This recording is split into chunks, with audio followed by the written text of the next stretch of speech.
What is up, Royal Family and Neos? I am just a simple new type, and in this episode we are beginning our journey into the manga Despair Memory Gundam Sequel. Why is it called Sequel? That must have hurt sales. In this universe there was a great war around the Earth Sphere that was won with the help of the Newtypes. Rather than being treated as heroes, they were outcasted and killed. 700 years later, the colony once containing Newtypes now has Neos. Newtypes that evolved to become superheroes. Our story follows a Neos who is an assassin who learns of her past. Grab your blood sword and let's get into this.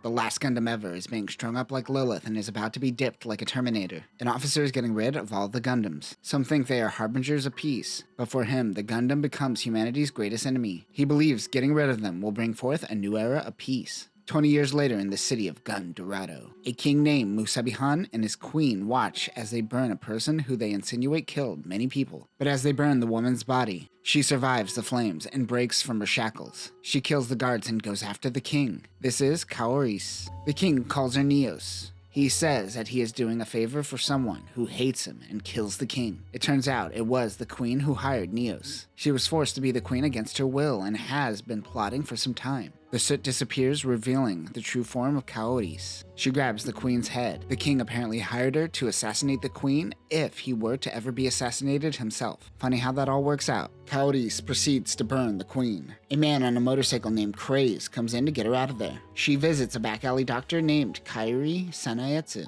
She was punctured and burned alive, but she lives because she is Neos. The doctor stabs her just to test out her powers. Kaori says, "Bitch, I will kill you. I still feel pain." It doesn't matter how much she could heal. She could still be killed and can't come back to life. Or can she? Who wants to be the mad scientist who puts that theory to the test? Kaoris' first memory of life was her mother being incinerated right out of the womb. This baby has hair already. Her second memory was the Gundam. It seems she was born of a human sacrifice. She could also shapeshift as she was an old woman when burned at the stake, but can only do it when she regenerates, I think? She goes to pay her friends a visit. We cut to her killing her friends. Craze begs for his life and apologizes for trying to have sex with her. A guy shoots Kaoris from behind. She pulls out a gun from inside of her body and blows the guy's head off. Craze continues begging for his life before she stabs him in the heart. She says everyone will betray her. She doesn't trust anyone in this world and wants to burn it all down. Oh, samesies. There was once a war in the Earth Sphere, which ended in the death of half of humanity. The Gundam helped bring an end to the war. The Gundam pilots were called Newtypes, but after the war, the Newtypes weren't accepted. They were wrangled up and taken to colony Cocytus. They ended up gassing the colony, killing 10 million people. It was removed from orbit and drifted off into eternity, or so they thought.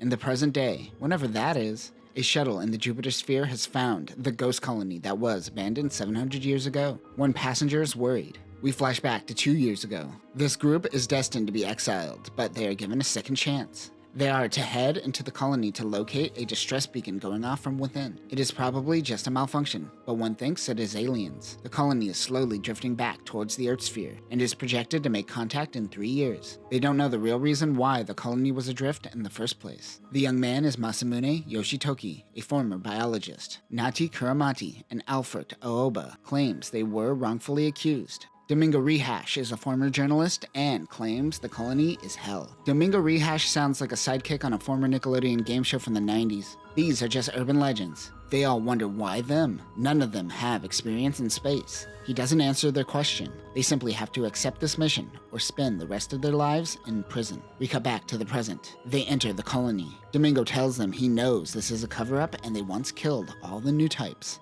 They think these Newtypes are monsters. But these people simply believed that humanity isn't the final form of evolution. They enter the colony in very round, petite mobiles. They traverse forest lands before they stumble on to Kaoris. They were in Cocytus this whole time. Kaoris says, "You must be from the outside world, which means war is coming." That's cool. I hate this place and I like war. Also, I'm naked. Anyways, I'm out of here. Peace. They're confused as to what that was all about. But this means that there is life inside, and the massacre centuries ago was ineffective. Also, these people seem to be fighting their own war within the colony. In Gun Dorado territory, at the Ashuz Manor, the young son of a family is getting married. Everyone was invited to this wedding. One waiter brings the young man a drink and says it is his last. He says this man marries and murders his wives, and this is his 7th victim. The waiter slaps the man, so he breaks a bottle and stabs him. But blood floats out of his body. The waiter gets up and uses his blood as a sword and stabs the man. He then uses the blood as a whip to get away. One man at the party says that he is a Neos. They're just an urban legend, but they are a reformed version of man. They come from a bloodline of superhumans that continuously evolved since the genocide. He refers to them as the Horsemen of the Lost Gundam God. The mysterious Neos man enters an inn. The lady says, "You want cat soup or rat tail pasta? What choice?" The lady praises the man for protecting the underprivileged and murdering the corrupt. The man mentioned this when murdering the Ashuz kid,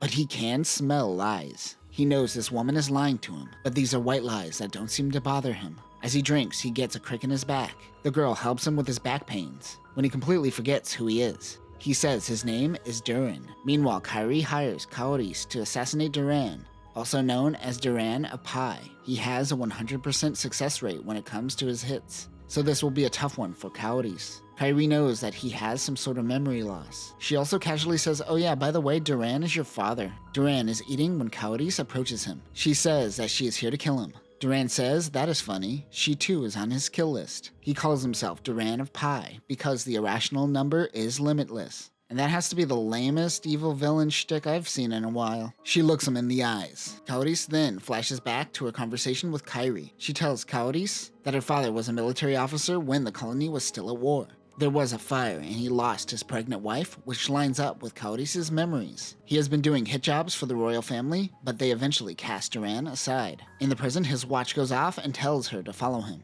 They go and feed the pigeons. While talking, he forgets who she is and pulls a gun on her. "Lady, I don't know you." But then suddenly, his back goes out. She takes him to Kairi to help. Kairi wonders why she isn't killing him, but she wants to fight him at his best. He doesn't know that she is his daughter. Next day, the girl, whose name is Miranda, is swooning over Duran once again. Kaori stops by once again and tells Marlene to scram. Duran seems to know that she is his daughter, but he doesn't recognize her as his offspring. We flash back to the past where Duran's house is burning to the ground. He finds his wife Miranda in front of the Gundam. The last thing his wife ran to was not his arms, but rather to the Gundam god. She tells him of her memory of her mother burning. He says it means she was in that place. While talking, Kaoris pulls a gun on him. The two do a little gun fu before his back starts acting up again. That is when another assassin approaches him and tries to kill Duran. He stabs Duran, allowing him to pull out barbed wire from his body. He chokes the assassin to death.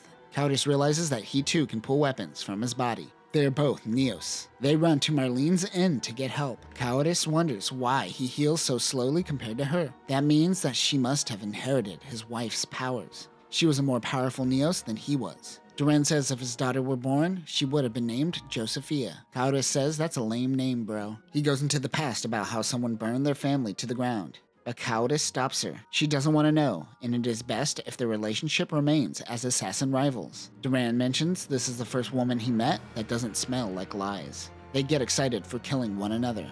Bonding? Question mark? They plan to meet to kill one another the next day. Meanwhile, the survey crew is lost as they don't know what's going on in this colony. Muramasa is thinking of the girl they ran into. He refers to her as the gentian flower. Domingo says, "No, you were definitely thinking of her tits." The next day, Marlene and Duran celebrate knowing each other for a year by eating food. That just sounds like a normal day for these two. Duran and Kaoris meet up to kill one another when men surround them. It is the father-in-law of the man he first killed from the Ashuz family. Her daughter committed suicide after that incident, so now he is here to kill him. The father knew the guy was a killer, but the daughter only had 3 months to live anyways, so she knew what she was getting into. Now she is gone. This side character's backstory is dark. He was also the one who hired Kaoris to kill Duran. Kairi was just the middleman. He plans on killing them both, now that she has failed to kill her father. And that will do it for this episode. Interesting start to a new series.